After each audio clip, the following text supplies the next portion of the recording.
ডাক দিয়া কয়, আসিয়া একবার যদি পারো আমাকে খোদা বলো।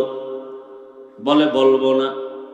প্রকাশ্যে বলতে যদি তুমি লজ্জা পাও, গোপনে আমার কানে মুখটা লাগায় একবার বলো।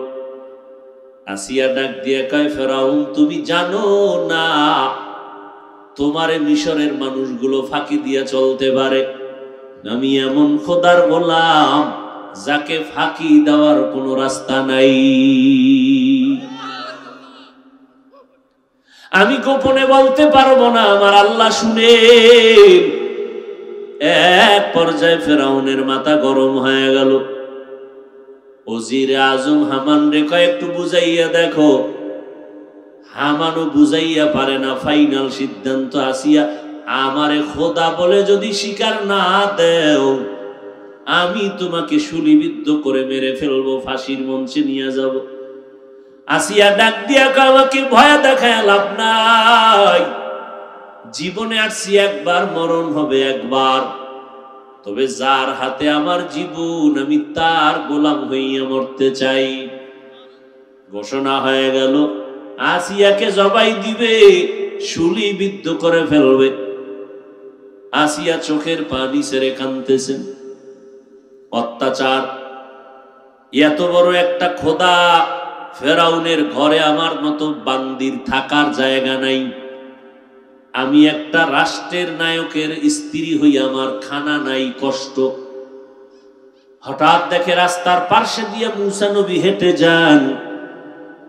আসিয়া চোখের পানি ছেড়ে বলে, ও পয়গম্বর, জানেননি আমার হালাত কি হচ্ছে? বলে, শুনছি। তোমাকে এখন শুলিবিদ্ধ করবে ফেরাউন, খবর হয়ে গেছে মিশরে। আসিয়া ডাক দিয়া কয়, নবী মুসা, একটু আমাকে সান্ত্বনা দিবেন। শুলিবিদ্ধ হয়ে যাব আমি, তবে আমার আল্লাহ আমার উপরে রাজি নাকি বেজার আছে? মুসা নবী বলে, আসিয়া তুমি খুশি হও, আল্লাহ তোমার উপরে খুশি। আসিয়া খোলা আসমানে হাত উঁচু করে কান্না করে, ক্বালা রব্বি বিনিলি ইনদাকা বাইতান ফিল জান্নাহ। ও আল্লাহ, এত বিশাল রাষ্ট্রের ক্ষমতা পাইয়া তার ঘরে থাকলাম, জায়গা দিল না, খানা দিল না, দুনিয়ার আর কিছু থাকলো না, চাইও না। তবে তুমি জান্নাতের মধ্যে আমার জন্য একটা ঘর বানাইয়া দিও রে আল্লাহ। জান্নাতের ভেতর একটা তোমার কিনারায় ঘর বানাইয়া দিও।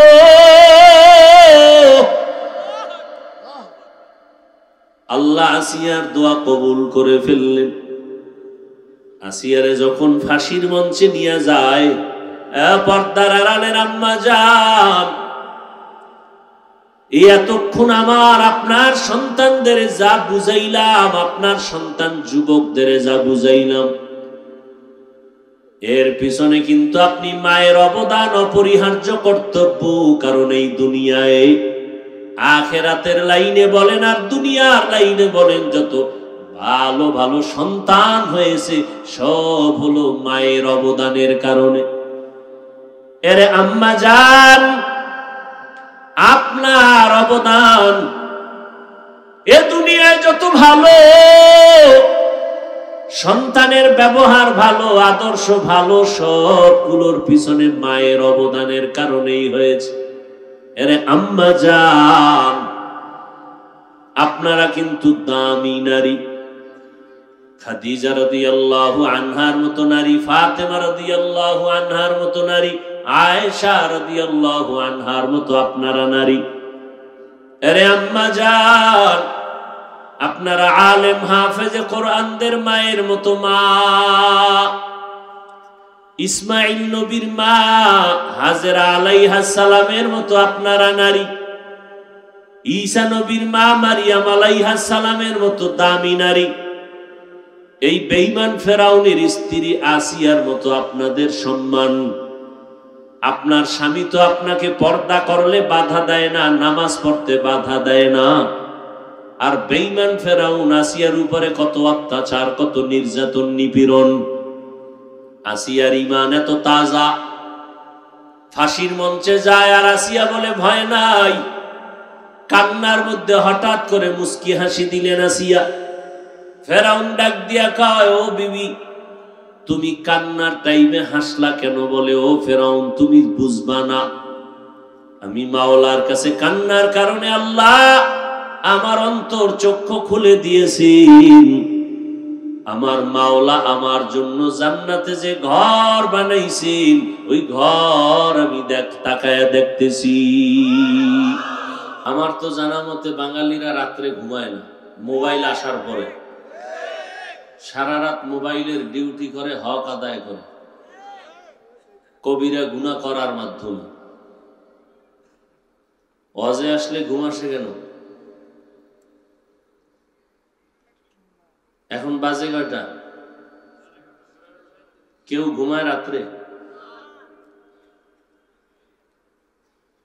আল্লাহ বাঁচাইছে যে এখানে যতক্ষণ বসা আছো, যুবকেরা মুরব্বীরা আছেন, আপনাদের এখানে যতক্ষণ আছেন গুনাহ হবে না।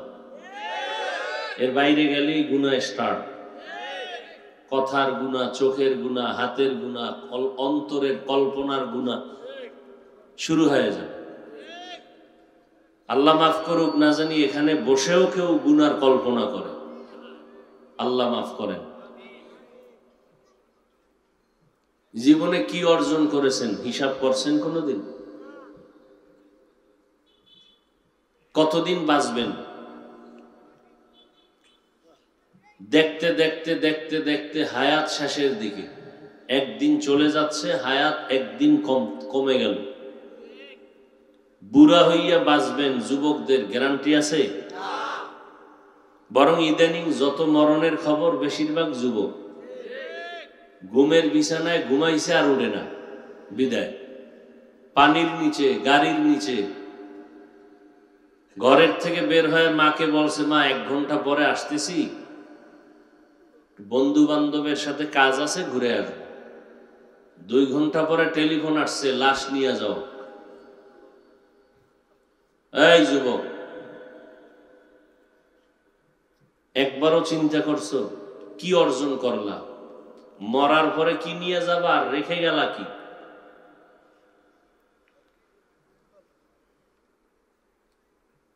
যদি সুন্দর আদর্শ রেখে যাইতে পারো, তা এই আদর্শ দেখে অনেকে ভালো হবে এবং দোয়া করবে, এটা একটা পাওনা। সবার সাথে ভালো আচরণ করেছো, এটা একটা দোয়া।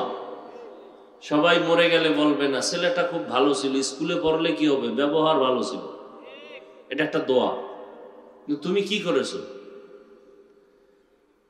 তোমার এমন একটা কাজ আছে যেই কাজে মা খুশি হয়ে দোয়া করছে, বাবায় দোয়া করেছে, ওস্তাদ দোয়া করেছে। জীবনটাই যত বয়স হইল শুধু বড়দোয়াই কামাই করলাম। তোমার আচরণে মা কষ্ট পায়, বাপ কষ্ট পায়, শিক্ষকরা কষ্ট পায়, মুরব্বীরা কষ্ট পায়, পারে না হাত তুইলা বড়দোয়া করে। এই মোবাইলকে কেন্দ্র করে কি পরিমাণ বেয়াদবি করেছো মায়ের সাথে, বাবার সাথে, শিক্ষকের সাথে, মুরব্বীদের সাথে, একা একা হিসাব করিও। এরপরে আল্লাহর সাথে যে অপরাধ করেছে এগুলো তো আছেই, হিসাব ছাড়া। আল্লাহর গুলো আল্লাহ চাইলে মাপ দিবেন, কিন্তু মায়ের সাথে যে বেয়াদবি করেছে না, মা মাফ না দেওয়া পর্যন্ত আল্লাহ দিবেন না। বান্দার হক কঠিন। কিন্তু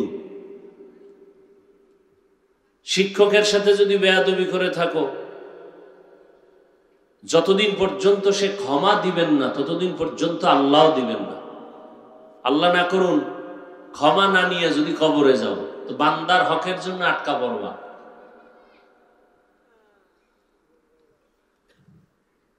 স্কুলে পড়ো, কলেজে পড়ো, কি অর্জন করছো কি বলো? তুমি মরে গেলে মানুষ কি স্মরণ করবে তোমাকে নিয়ে? তোমার ছাত্র, তোমার ছাত্রী ভাই, যারা বোনেরা আছে, ভাইরা আছে, শিক্ষকেরা আছে, তোমার এলাকার বন্ধু বান্ধব কি নিয়ে তোমাকে ভালোর স্মরণ করবে, সম্মানের কথা স্মরণ করবে, তোমার জন্য একটু দোয়া করবে? কি তুমি দিছো কি তাদের?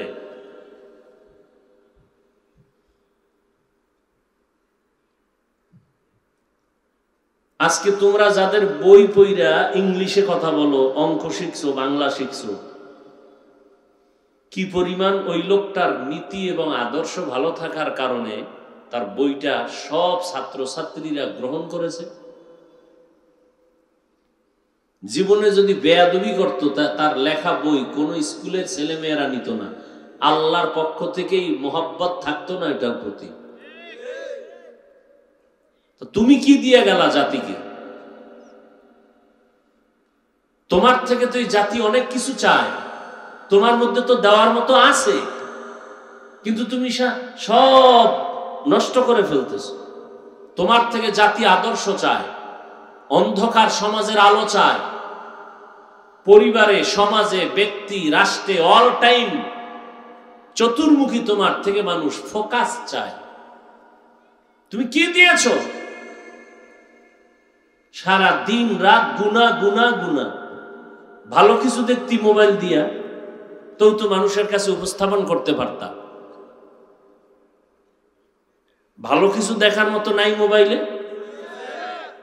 সৌরজগৎ নিয়ে গবেষণা করো, সূর্যটা কেমনে বানাইছে, আসমানটা কেমনে এইভাবে খুঁটি ছাড়া টানানো আছে।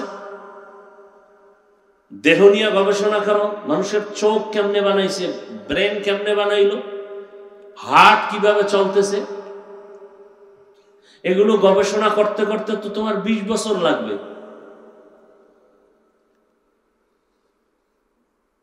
কোনো খবর নেই।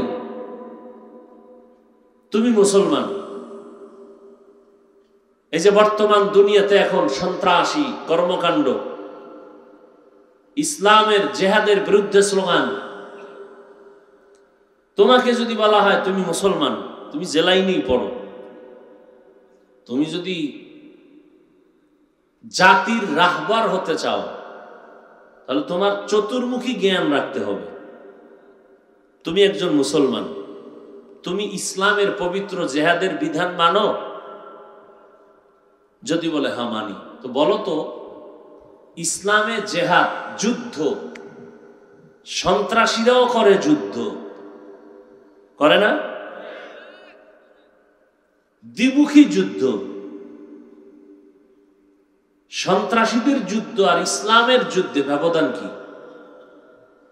ওরাও তো যুদ্ধ করে, ওরাও তরবারি নিছে, মুসলমানেরাও তরবারি নিয়ে যুদ্ধ করে, ব্যবধানটা কি? এটার জন্য তো কোরআন হাদিস তোমার ঘাটতে হবে না, তুমি গুগলে সার্চ দাও, শিখো। এটার জন্য তো আলেমের কাছে যেতে হবে না। কি না আছে মোবাইলের দিকে তুমি নজর দিলে সব পাবা।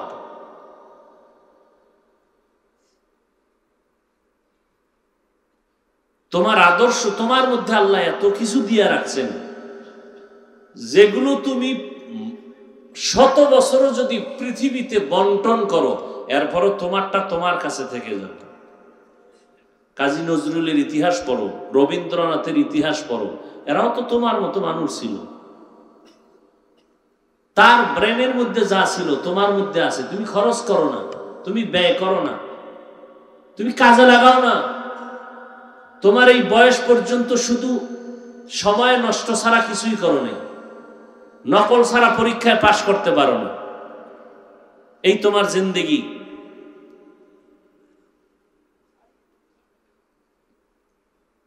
আল্লাহ সবাইকে হেদায়েত দান করুন।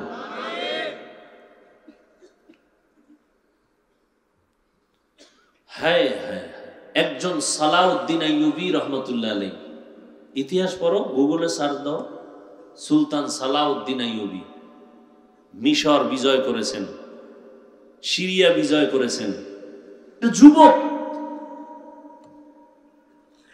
আমাদের মুসলমানের প্রথম কিবলা, যে ইসরায়েলের বেঈমান কুকুরেরা আজকে হামলা করতেছে, সালাউদ্দিন আইয়ুবী হস্তগত করে নিলেন, মুসলমানদের স্বাধীন করে দিলেন। তোমার মতোই তো। তুমি তোমাকে ছোট মনে করতেছো কেন? পাওয়ার তো দিবেন আল্লাহ, মেধা তো তোমার মধ্যে আছে। তোমার মতো যুবক মেধা দিয়েই তো রকেট বানাইছে, কথা কও না কেন?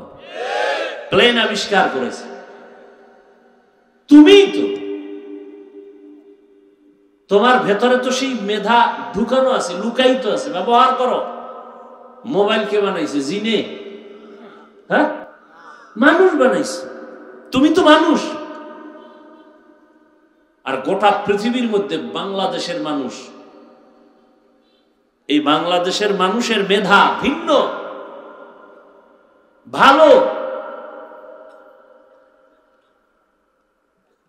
অনেক মেধাবী আমার বাংলাদেশের সন্তান। দেখো না, আরবি লাইনেও যায়, পৃথিবীতে শ্রেষ্ঠ পুরস্কার নিয়ে আসতেছে কোরআনের লাইনে। আবার জেনারেল লাইনে দেখো, দামি দামি গবেষক, ইতিহাস পড়ো, আমাদের বাঙালি সন্তান। আজ মোবাইল এসে সব জবাই করে দিয়েছে।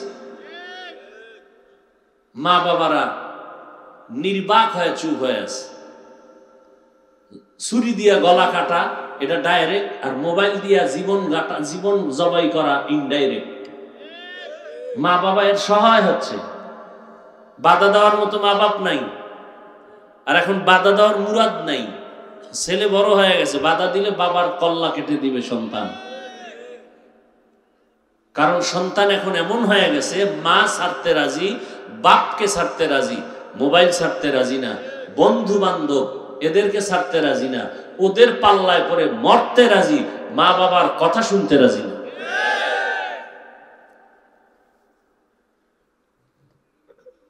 একটু চিন্তা করা দরকার যে জীবনে কি করলাম, মরে গেলে মানুষ কি নিয়ে স্মরণ করবে আমার জন্য।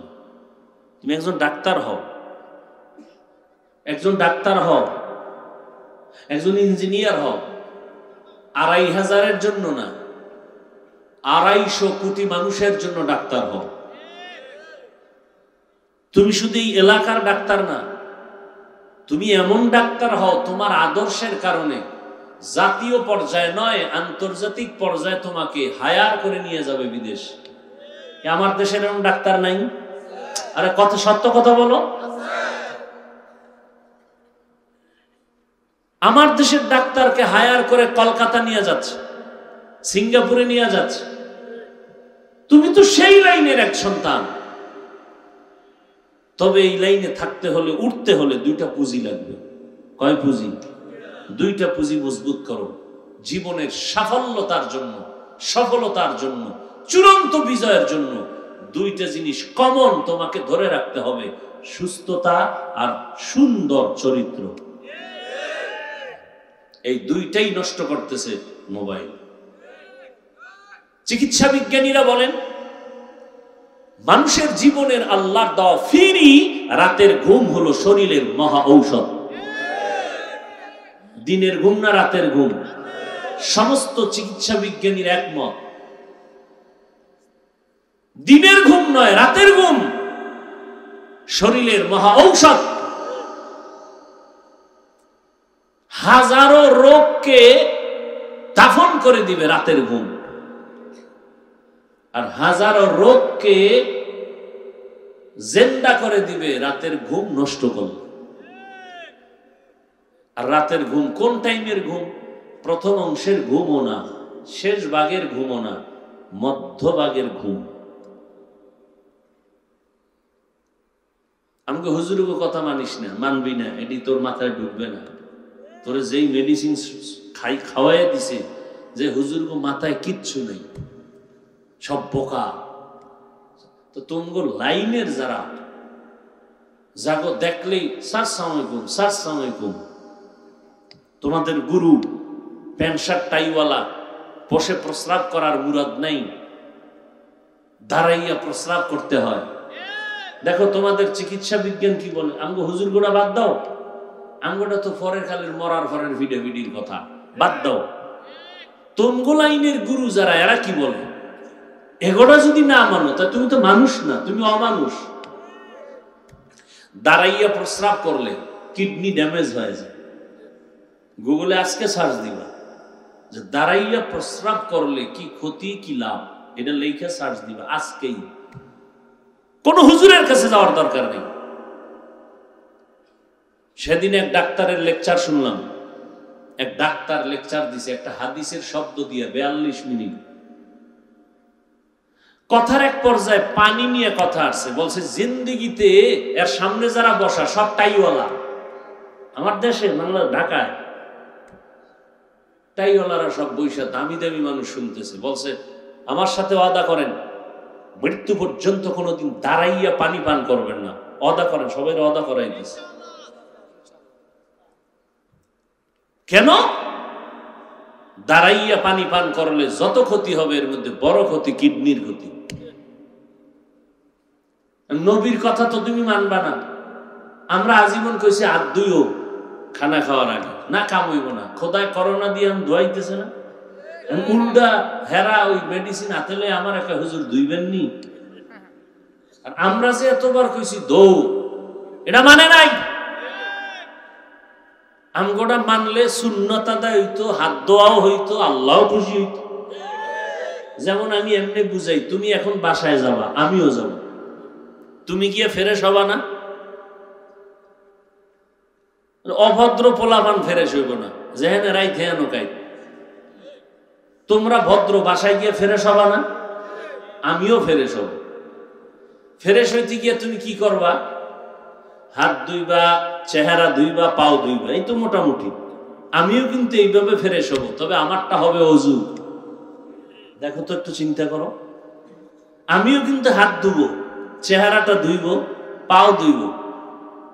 এই তুমি হয়তো হাত ধুইতে গিয়া এই পাশের আঙ্গুলের মাথার থেকে পুরো কনু পর্যন্ত আসো নাই, মাঝে বরাবর আসছো। আমি এই পর্যন্ত আসবেই তো। তুমি পাও ধুইছো, ফ্রেশ হইলে তুমি, আমিও হইলাম, ব্যবধানটা কোথায়? আমার ফ্রেশ হওয়াও হইল, অজুও হইল, সওয়াবও হইল।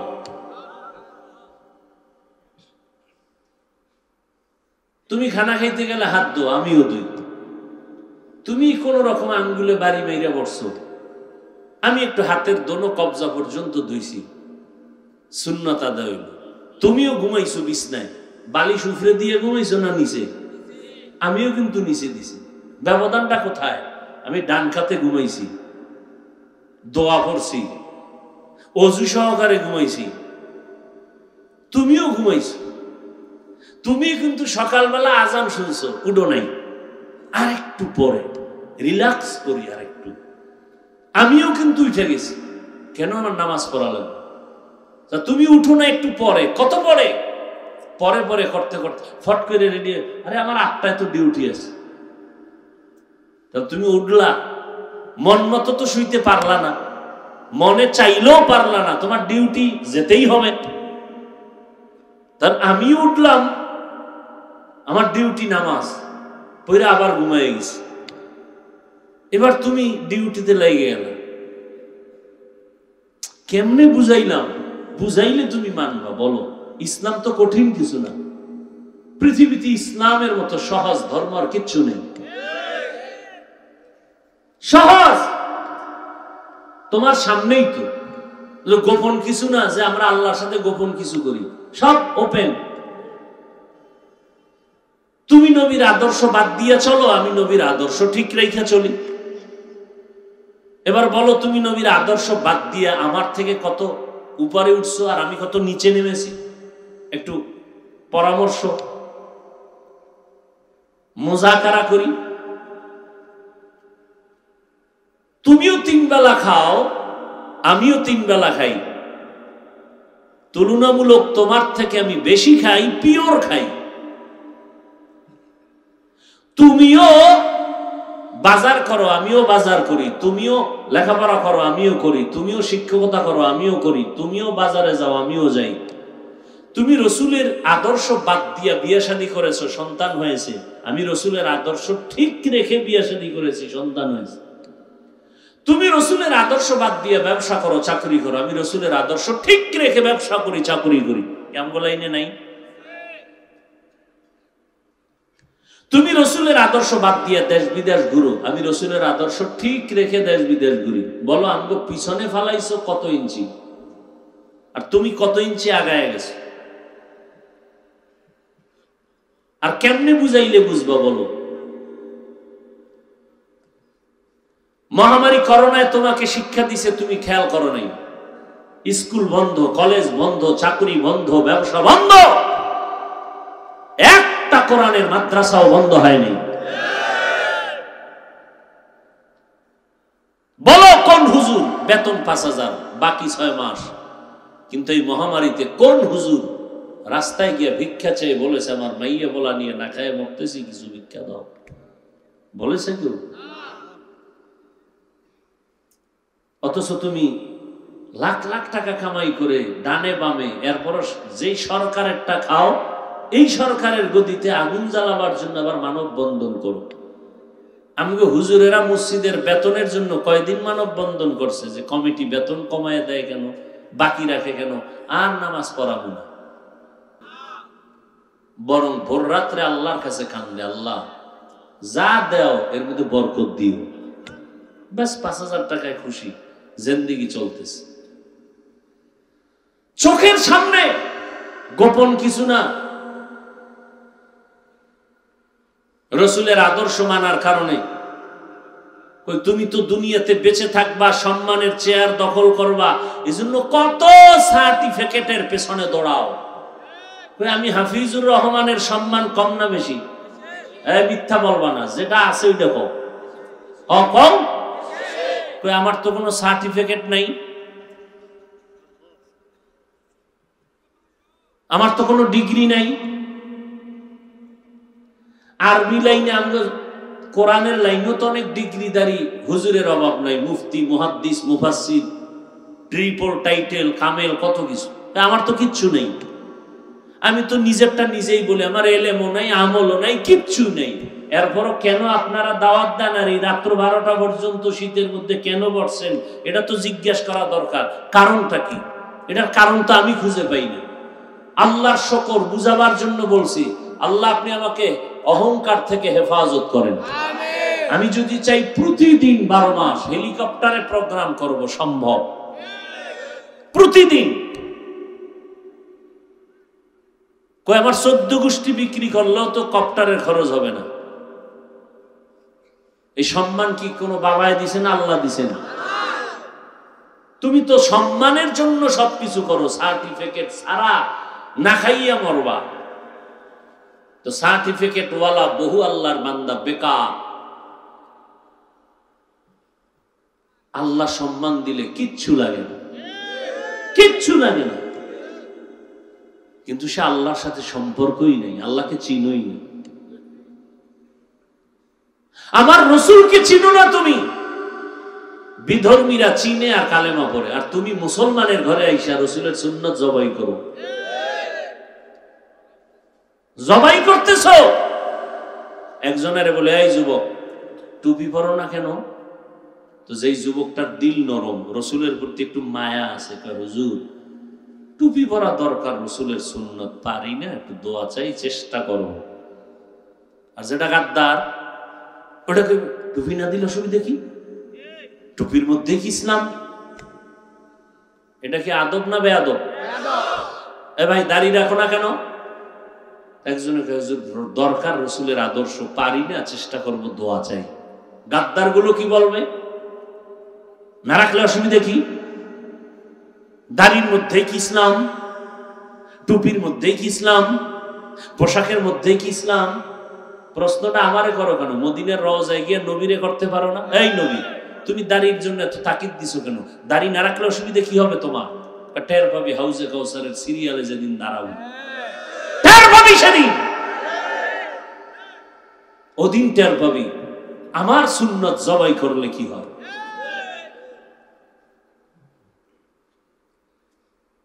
রসুলের রেখে যাওয়া আদর্শকে হিন্দুরা মানবে, খ্রিস্টানেরা মানবে, ইহুদিরা মানবে, কারা মানবে?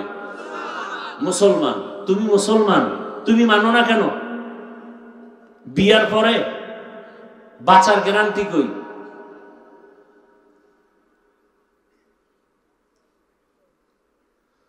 রসুলের আদর্শ থেকে দামি কোনো আদর্শ কারো কাছে আছে? থাকলে বলো, কেউ না গেলে আমি ওইটা গ্রহণ করব। মোহাম্মদেরটা বাদ, আমি ওইটা নিব, যদি রসুলের থেকেও ভালো পাওয়া যায়। আছে? তাহলে রসুলেরটা বাদ দিলা কেন? রসুলের আদর্শের মধ্যে কি নখ কাটার নিয়ম নাই, চুল কাটার নিয়ম নাই? তুমি বেঈমানের পা চাটা গোলামি করো, কোন স্বার্থের কারণে বলো, ওই স্বার্থটা বলো, আমিও যাব। একজনে দাঁড়ায় বলো যে হ্যাঁ হাফিজ ভাই, বেঈমানের লাইনে চুল কাটলে আর নখ কাটলে চোখের পাওয়ার বাড়ে, একটা কও, একটা, আমি ওই লাইনে যাব। বলতে পারবা? তা আমি তোমার সাথে রাগ করব না। আমি বলবো পাও দুটো আগায় দাও, আমি নিচে নেমে আসি। তোমার পায়ে হাত রেখে বলবো আমার নয়, রসুলের আদর্শের ভিতরে ফিরে আসো, রসুলের আদর্শের মালা গলায় পড়ো। তাতে তোমার আমার মতো হুজুর হতে হবে না। তুমি স্কুলে পড়ো, কলেজে পড়ো, চাকরি করো, ব্যবসা করো, আমি একবারও বলবো না, বলি নাই, বলবো না যে তুমি আমার মতো হুজুর হয়ে যাও। কওমিতে পড়ো, তাবলীগ করো, না, একবারও বলবো না। তবে এতটুকু বলবো, যেখানেই থাকো, যাই করো, মনে রাখবা তুমি আল্লাহর গোলাম, রসুলের উম্মত।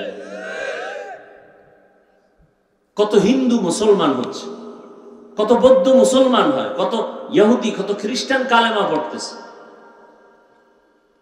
আর এখন আমার দেশের হালাত কি?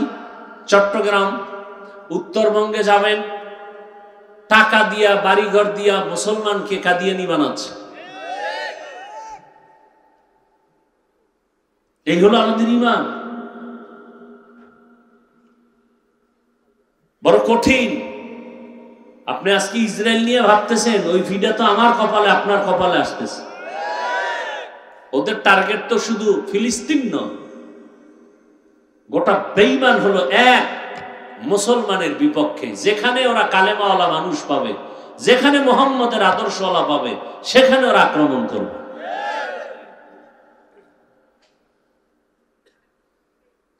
আল্লাহ সবাইরে ডাক দিছেন, আসো। তুমি গুনাহ কইরা পাহাড় বানাইতে তোমার লাগছে 50 বছর, আমার কাছে আইসা খালি সরি বলো, তোমারে আমি জান্নাতি বানাইতে লাগবে 1 সেকেন্ড। কত দয়াময় আল্লাহ। ইয়া ইবাদিয়াল্লাযীনা আসরাফু আলা আনফুসিহিম লা তাকনাতু মির রাহমাতিল্লাহ ইন্নাল্লাহা ইয়াগফিরুয যুনুবা জামিআ ইন্নাহু হুয়াল গফুরুর রহিম। হে নবী বলে দেন, আমার বান্দা যারা, আল্লাহ বলেন আমার বান্দা তোমরা কোথায় আছো, আসো আমার দরবারে ফিরে আসো। আমার দরওয়াজা ছাড়া আর কোনো দরওয়াজা নাই। এই দুনিয়াতে আমরা ফেরাউনের নাম শুনতে পারি না, কারণ ইমানের সাথে সাংঘর্ষিক। কিন্তু বেঈমানের লাইনে তো ঠিক আছে। ফেরাউন ওগো গডফাদার, টাকাওয়ালা, পয়সাওয়ালা। ফেরাউনের চেহারা সুন্দর, লম্বা দাড়ি, বর্রাইতে কান্ত, আল্লাহ গো আমি জানি তুমি আল্লাহ, তবে আমি দুনিয়ায় তোমারে মানতে চাই না, আমি আমারে খোদা বানাইতে চাই, আমার আখেরাত লাগবে না, দুনিয়া দাও। বর্রাইতে কান্ত ফেরাউন। তো ফেরাউনের ক্ষমতা, টাকা পয়সা সব ছিল। তো দুনিয়াদার যারা, তারা তো ফেরাউনের মোহাব্বত করিয়া সন্তানের নাম ফেরাউন রাখার দরকার ছিল। কোন বেঈমানের ঘরে ফেরাউন নামে আছে কেউ? টাকা দিলে রাজি হবে যে তোমার ছেলের নামটা ফেরাউন রাখো, মাসে 1 লাখ দিব? বাঙালি হইতে পারে, বলা যায় না, কোনো বেঈমান হবে না। বেঈমান রাজি হবে না যে আমার ছেলের নাম ফেরাউন রাখবো। বাঙালি রাজি হইলে হইতেও পারে, কারণ 1 লাখ মাসে কম না। পরে আবার তওবা করে নিবে, ফতুয়ার তো অভাব নেই। কয় ভাই দাওয়াত, কা আলহামদুলিল্লাহ। কয় আপনার বাড়ি? কয় নাউজুবিল্লাহ। আল্লাহ বলেন বান্দা তুমি গুনাহ করে পাহাড় বানাইছো। তুমি যেই লাইনে থাকো, হিন্দু, বৌদ্ধ, ইহুদি, খ্রিস্টান, যে লাইনেই থাকো, তুমি কার বান্দা? সব কার বান্দা? আল্লাহর বান্দা। ফিরে আসো, দুনিয়ার আদালতে মামলা হয়, মার্ডার করছে, মামলা আলাদা, ধারা আলাদা, তারিখ আলাদা, রায় আলাদা। একই লোক চুরি করছে, একই লোক অপহরণের মামলায় ধারা ভিন্ন, তারিখ ভিন্ন, রায় ভিন্ন, 5 মামলার 5 তারিখ 5 রায়, ঠিক নেই? আমরাও তো আল্লাহর কাছে এইরকম ধারা অধারায় অপরাধ করেছি। তা আল্লাহ কয় আমার কাছে তারিখ টারিখ পাল্টানো লাগবে না, খালি একবার হাজিরে দিয়ে কবি আল্লাহ মাফ করে দাও, তোর ধারা টারা সব বাদ, আমি 1 সেকেন্ডে বলবো তুই পবিত্র, বিনা হিসাবে জান্নাতি। ইয়া ইলাহি तू मेरा माबूद है, या इलाही तू मेरा माशूक है, या इलाही तू मेरा सत्तार है, या इलाही तू मेरा गफ्फार है। ফেরাউন বাহাদুরি করিয়া টিকতে পারলো না, কেমন অভিশপ্ত হয়ে গেল যে আজ দুনিয়ায় তার লাশটা মাটি গ্রহণ করে নাই, মশা মাছি গ্রহণ করে না। আজও ফেরাউনের লাশটা পড়ে আছে জমিনের উপরে। কোথায়? মিশর। যেই ফেরাউন এক সময় ছিল গরিব, এক সময় গরিবের থেকে ধনী হইয়া নিজের দাবি করলো আনা রব্বুকুমুল আলা, আমি শুধু খোদা না, সব থেকে বড় খোদা। কোরআনের আয়াত। আর ওই ফেরাউনের ঘরে আল্লাহ কেমনে ফুলের বাতি ফুটাইয়া দিলেন। ফেরাউনের স্ত্রীর নাম কি? দেখছেন না আসিয়ারে মাওলায় কেমনে হেদায়েত দিছে। নবীজি কয় জান্নাতে আসিয়ার সাথে আমার বিয়ে হয়ে যায়। একদিকে ফেরাউন আল্লাহর বিরুদ্ধে যুদ্ধ, আমি খোদা, আমি শুধু খোদা না, বড় খোদা, আনা রব্বুকুমুল আলা। আর তার ঘরের বিবি আসিয়া চিরুনি হাতের মধ্যে নিয়া কি যেন করতেছে, আসিয়ার হাত থেকে চিরুনিটা পড়ে গেছে। অজান্তে অনিচ্ছায় জবান থেকে আল্লাহর নাম উচ্চারণ হয়েছে। পিছনে ছিল ফেরাউন, আসিয়া টের পায়নি। ফেরাউন কই কার নাম কইলা? আসিয়া কয় তুমি শুনে লাইছো? হ্যাঁ শুনছি। আসিয়া চিন্তা করলো যখন প্রকাশ হইয়েই গেছে আর গোপন রাখবো না। এবার আসিয়া কয় আমি আমার আল্লাহর নাম উচ্চারণ করেছি। কোন আল্লাহ? কয় মুসা নবীর যে আল্লাহ, আমারও সে আল্লাহ। বলো কি আসিয়া? কয় এটাই। বলে আমি না খোদা? মিশরের সবাই আমাকে খোদা বলে, বলে আমি বলি না। তুমি এইরকম দুশ্মনে আমার ঘরে আসো, তাড়াতাড়ি আমারে খোদা বলতেই হবে। বলে কল্লা দিব, জীবন দিব, আমার মাওলার মোহব্বত দিব না।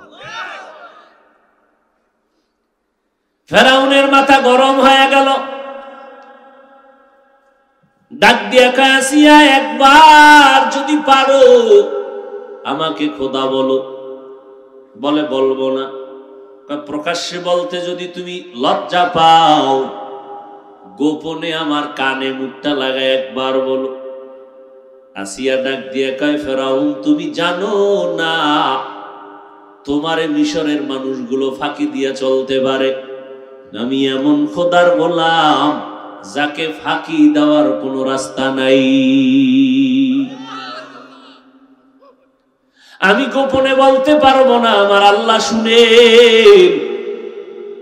এক পর্যায়ে ফেরাউনের মাথা গরম হয়ে গেল। ওজিরে আজম হামান রে কয় একটু বুঝাইয়া দেখো। হামানও বুঝাইয়া পারে না। ফাইনাল সিদ্ধান্ত আসিয়া আমারে খোদা বলে যদি স্বীকার না দেও, আমি তোমাকে শুলিবিদ্ধ করে মেরে ফেলবো, ফাঁসির মঞ্চে নিয়ে যাব। আসিয়া ডাক দিয়া কয় আমাকে ভয় দেখায় লাভ নাই। জীবনে আসছি একবার, মরণ হবে একবার। তবে যার হাতে আমার জীবন, আমি তার গোলাম হইয়া মরতে চাই।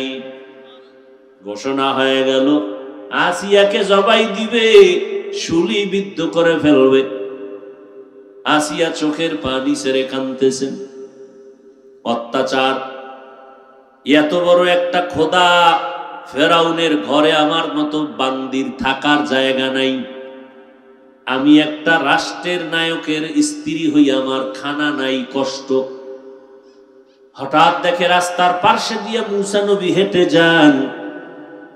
আসিয়া চোখের পানি ছেড়ে বলে, ও পয়গম্বর, জানেননি আমার হালাত কি হচ্ছে? বলে, শুনছি। তোমাকে এখন শুলিবিদ্ধ করবে ফেরাউন, খবর হয়ে গেছে মিশরে। আসিয়া ডাক দিয়া কয়, নবী মূসা, একটু আমাকে সান্ত্বনা দিবেন, শুলিবিদ্ধ হয়ে যাব আমি, তবে আমার আল্লাহ আমার উপরে রাজি নাকি বেজার আছে? মূসা নবী বলে, আসিয়া তুমি খুশি হও, আল্লাহ তোমার উপরে খুশি। আসিয়া খোলা আসমানে হাত উঁচু করে কান্না করে, ক্বালা রব্বি বিনিলি ইনদাকা বাইতান ফিল জান্নাহ। ও আল্লাহ, এত বিশাল রাষ্ট্রের ক্ষমতা পাইয়া তার ঘরে থাকলাম, জায়গা দিল না, খানা দিল না, দুনিয়ার আর কিছু থাকলো না, চাইও না, তবে তুমি জান্নাতের মধ্যে আমার জন্য একটা ঘর বানাইয়া দিও রে আল্লাহ। জান্নাতের ভেতর একটা তোমার কিনারায় ঘর বানাইয়া দিও।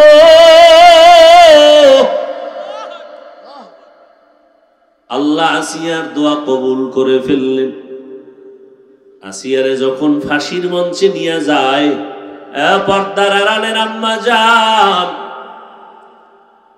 এতক্ষণ আমার আপনার সন্তানদের যা বুঝাইলাম, আপনার সন্তান যুবকদের যা বুঝাইলাম, এর পিছনে কিন্তু আপনি মায়ের অবদান অপরিহার্য কর্তব্য। কারণ এই দুনিয়ায় আখিরাতের লাইনে বলেন আর দুনিয়ার লাইনে বলেন, যত ভালো ভালো সন্তান হয়েছে সব হলো মায়ের অবদানের কারণে। এরে আম্মা জান, আপনার অবদান এ দুনিয়ায় যত ভালো, সন্তানের ব্যবহার ভালো, আদর্শ ভালো, সবগুলোর পিছনে মায়ের অবদানের কারণেই হয়েছে। এরে আম্মা জান, আপনারা কিন্তু দামি নারী। খাদিজা রাদিয়াল্লাহু আনহার মতো নারী, ফাতেমা রাদিয়াল্লাহু আনহার মতো নারী, আয়েশা রাদিয়াল্লাহু আনহার মতো আপনারা নারী। এরে আম্মা জান, আপনারা আলেম হাফেজে কোরআনদের মায়ের মতো মা। ইসমাইল নবীর মা হাজেরা আলাইহিস সালামের মতো আপনারা নারী। ঈসা নবীর মা মারিয়াম আলাইহিস সালামের মতো দামি নারী। এই বেঈমান ফেরাউনের স্ত্রী আসিয়ার মতো আপনাদের সম্মান। আপনার স্বামী তো আপনাকে পর্দা করলে বাধা দেয় না, নামাজ পড়তে বাধা দেয় না। আর বেঈমান ফেরাউন আসিয়ার উপরে কত অত্যাচার, কত নির্যাতন, নিপীড়ন। আসিয়ার ঈমান এত তাজা, ফাঁসির মঞ্চে যায় আর আসিয়া বলে, ভয় নাই। কান্নার মধ্যে হঠাৎ করে মুস্কি হাসি দিলেন আসিয়া। ফেরাউন ডাক দিয়া কয়, ও বিবি, তুমি কান্নার টাইমে হাসলা কেন? বলে, ও ফেরাউন, তুমি বুঝবা না, আমি মাওলার কাছে কান্নার কারণে আল্লাহ আমার অন্তর চক্ষু খুলে দিয়েছি। আমার মাওলা আমার জন্য জান্নাতে যে ঘর বানাইছেন, ওই ঘর আমি তাকায়া দেখতেছি। হাজারো লাখো ফেরেশতা অপেক্ষায় আছে, আসমানের ভেতরে দেখতেছি আমার রূহটা জান্নাতে নেওয়ার জন্য তারা অপেক্ষা করে। তাড়াতাড়ি আমার শুলিবিদ্ধ করে দাও, আমার মরণ হয়ে গেলে আমার শান্তির বিছানা আমি পড়ে যাব, জান্নাত পেয়ে যাব, ওই মালিকের মোলাকাত আমি পেয়ে যাব। ও পর্দার আড়ালের আম্মা জানেরা, ও যুবকেরা, ও বাবাজিরা, কয়দিন আর দুনিয়ায় বাঁচবেন? আমার আল্লাহ তওবার পথে ডাক দিছেন। জীবনে যত অপরাধ করেছো, আমার মাওলার রহমতের দয়ার দরজা থেকে ফিরিয়া যাইও না, আমার মাওলার দরজায় তাড়াতাড়ি তওবার মাধ্যমে ফিরিয়ে আসো। ও যুবক বাবারা, তোমার মতো কত যুবক জেনারেল লাইনে স্কুল কলেজে ভরিয়াও নামাজ ছাড়ে না, ঢাকা কলেজে গিয়া দেখো, জাহাঙ্গীরনগরে যাও, সলিমুল্লাহ হলের মধ্যে যাও, তোমার মতো যুবক ছেলে পিছন দিক দিয়া তাকাইলে মনে করবা বাইতুল মোকাররমের মনে হয় ক্ষতি, কারণ বিশাল পাগড়ি লাগানো, লম্বা দাড়ি।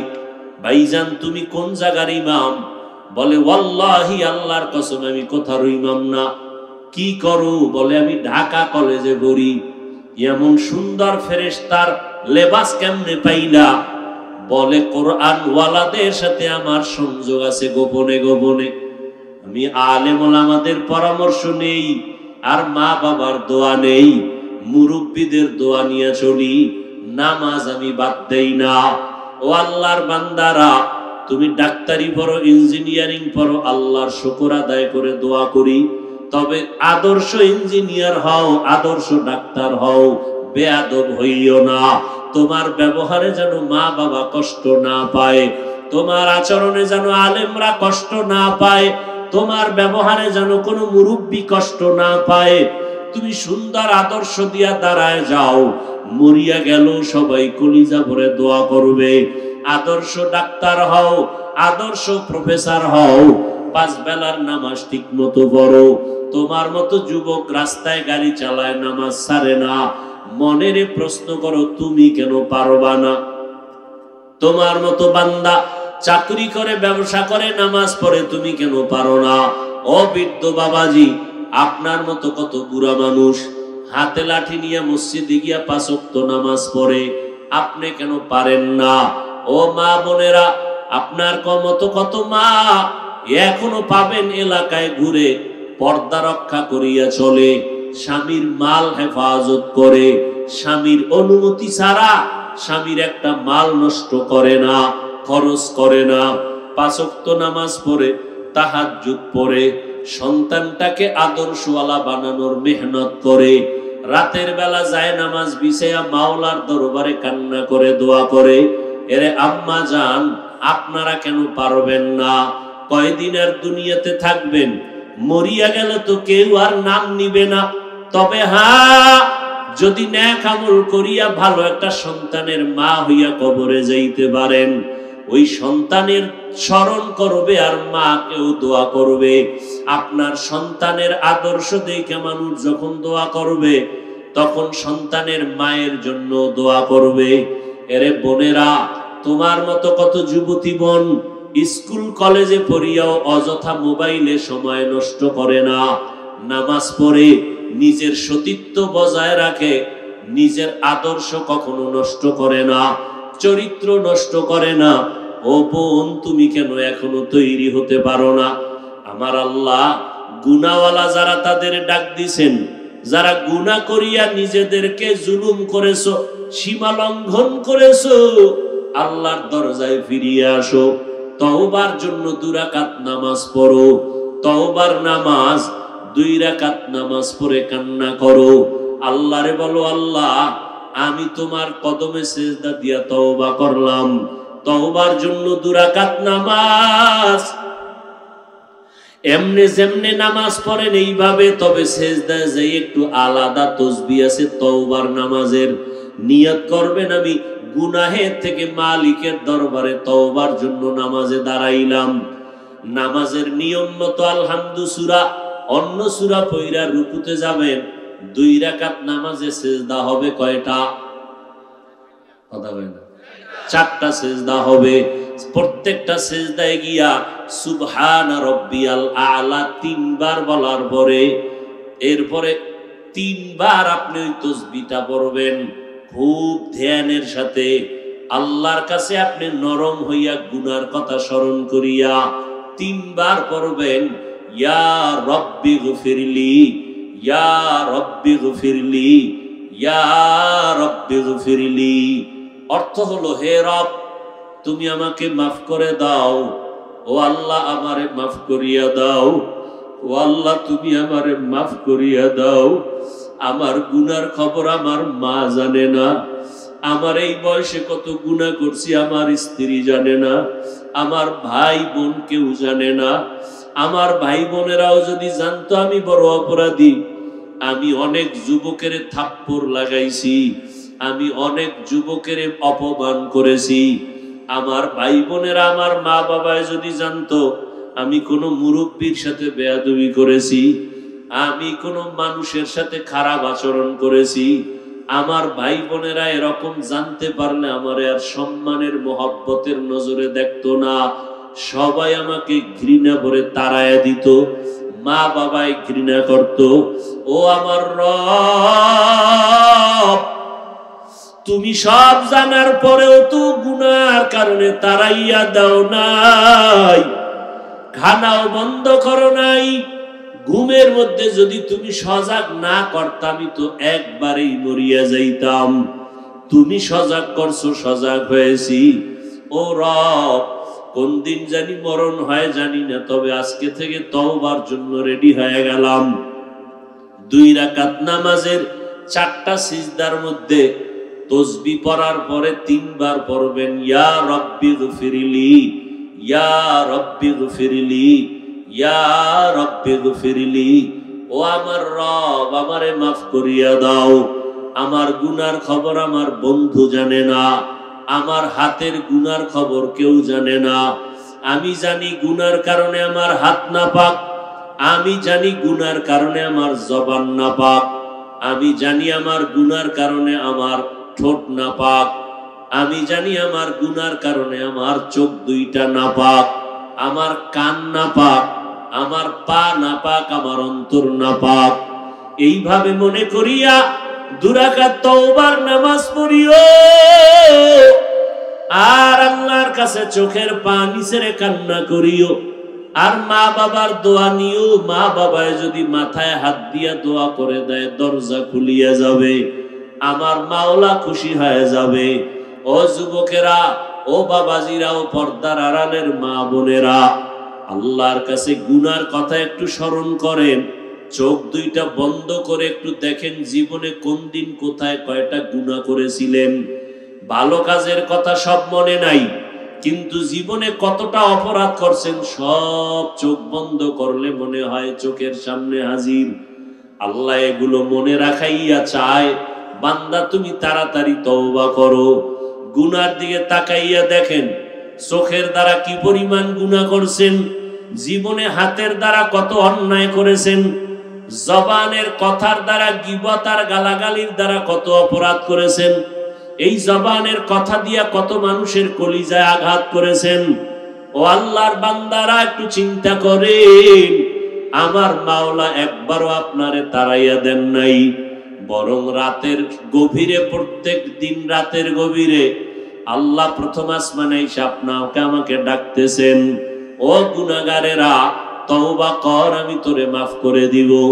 কার টাকা লাগবে, রিজিক লাগবে, বল, আমি দিব। আল্লাহর কাছে একটু বিনয়ের সাথে তওবা করেন। তবে এটাও চির সত্য, আবু জাহাল নবীজিরে 13 বছর দেখলো, বয়ান শুনিয়াও কালেমা নসিব হলো না, বরং নবীর বিরোধিতাই করে গেল। এই জমিনে কিয়ামত পর্যন্ত আবু জাহালের মতো শক্ত অন্তরের কিছু মানুষ থাকবে, হাজারো বয়ানে তাদের দিল নরম হবে না, তওবা নসিব হবে না। বয়ান শুনিয়া বাইরে গিয়া আবার বাজে কথা বলিয়া নিজের গুনার পাল্লা ভারী করবে। আবার একদল থাকবে ওমরের মতো মেজাজওয়ালা, গুনাহ নিয়ে ঢুকবে, বয়ান শুইনা হঠাৎ মরণের কথা স্মরণ করে কান্না শুরু করবে, আল্লাহকে মনে মনে ডাকবে আর বলবে, ও দয়ার মালিক, তোমার দরবার থেকে আজ গুনাহ নিয়ে ঘরে যাব না, তুমি আমাকে মাফ করে দাও, আর নামাজ ছাড়বো না, আর দাড়ি কাটবো না, আর গুনাহ করব না, মা বাবাকে কষ্ট দিব না, ওলামায়ে কেরামের বিরোধিতা করব না, নবীজির সুন্নাত অনুযায়ী চলবো, জবান চোখ হাতের দ্বারা গুনাহ করব না। এইভাবে যখন বান্দা তওবার নিয়তে কাঁদবে, আল্লাহ ওমরের মতোই বান্দাটাকেও হেদায়েতের কোলে তুলে নিবেন। ও আল্লাহর বান্দারা, একটু যদি দিলটা নরম হয়, আমার মাওলার কথা সত্য। ও যুবক, আজকে আমি যদি তোমার মতো প্যান্ট শার্ট টাই লাগায় দাড়ি কামাইয়া রাস্তায় চলি, কেউ আমারে বাধা দিবে না। এই শীতের ভিতরে ঠান্ডা পানি দিয়ে ওযু বানাইয়া নামাজ পড়তে কত কষ্ট, টুপি মাথায় দিতে কত কষ্ট, এত বড় লম্বা জামা পড়তে কত, পর্দা রক্ষা করিয়া চলা যে কত কঠিন বর্তমান দুনিয়ায়। এরপরেও কষ্ট করিয়া চলি। আবার এর মধ্যে কত আমগো জাতি ভাইরা কত খারাপ ভাবে তাকায়, খারাপ কথা বলে, কত সমালোচনা, কত বাজে মন্তব্য করে, হাসি ঠাট্টা করে। এরপরেও কেন বাবা ওই লাইন ছাড়ি না? একমাত্র কারণ আমার মাওলার কোরআন সত্য। ওই কোরআনে গুনাহ নিয়ে কবরে গেলে আযাব হবে, তাও সত্য। ও আল্লাহর বান্দারা, ১৫০০ বছর হয়ে গেল আল্লাহর কোরআনের একটা ভুল বের করতে পারলো না। অতএব কোরআন সত্য, গুনাহগারের জন্য জাহান্নাম তাও সত্য। ওই জাহান্নামের গরম সইতে পারবো না, দুনিয়ার গরম সইতে পারি না, ফ্যানের বাতাস দিয়া ঘুমাই। দুনিয়ায় মশার কামড় সইতে পারি না, মশারি টানায়া ঘুমাই। গুনাহ নিয়া কবরে গেলে কই কবরে পাবো আমি ফ্যানের বাতাস? গুনার কারণে আযাব হলে সহ্য করতে পারবো না।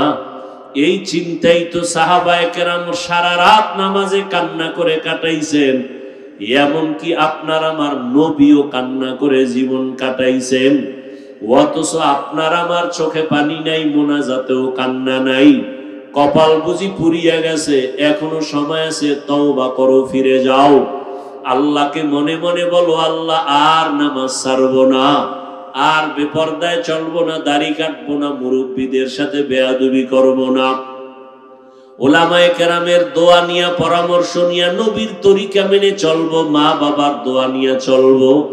তওবা করার মতো যদি কারো অন্তর তৈরি হয়, মুনাফিকি না থাকে, খাঁটি তওবার নিয়ত যাদের আছে, দুটো হাত আল্লাহকে দেখাইয়া দাও। আয় আল্লাহ, হাতগুলো কবুল করে নেন, তওবা কবুল করে নেন। তওবার উপরে মজবুত হইয়া চলার তৌফিক দান করেন, আমিন। আলহামদুলিল্লাহি রাব্বিল আলামিন, ওয়াসসালাতু ওয়াসসালামু আলা সাইয়্যিদিল আমবিয়াই ওয়াল মুরসালিন ওয়া আলা আলিহি ওয়া আসহাবিহি আজমাইন। ইয়া আরহামার রাহিমিন, ইয়া আরহামার রাহিমিন, ইয়া আরহামার রাহিমিন। রব্বিরহামহুমা কামা রব্বায়ানি সগীরা। আল্লাহুম্মা ইন্নাকা আফুউন কারীম, তুহিব্বুল আফওয়া ফা'ফু আন্না। ও দয়ার মালিক, গভীর রাত, দুনিয়ার বাড়িওয়ালাদের দরজাগুলো বন্ধ হয়ে গেছে, আপনার রহমতের দরজা খোলা হয়ে গেছে। ও আল্লাহ, শয়তানের ধোকায় পড়ে গুনাহ করেছি রে আল্লাহ। কত ওলামায়ে কেরাম, মুরব্বী, হাজী সাহেব, আমার কলিজার যুবক ছাত্র ভাই, মা বোনেরা হাত তুলেছেন। তওবার নিয়ত করেছি, আর গুনাহ করব না। মেহেরবানি করে আমাদের জীবনের সব গুনাহ মাফ করে দেন আল্লাহ।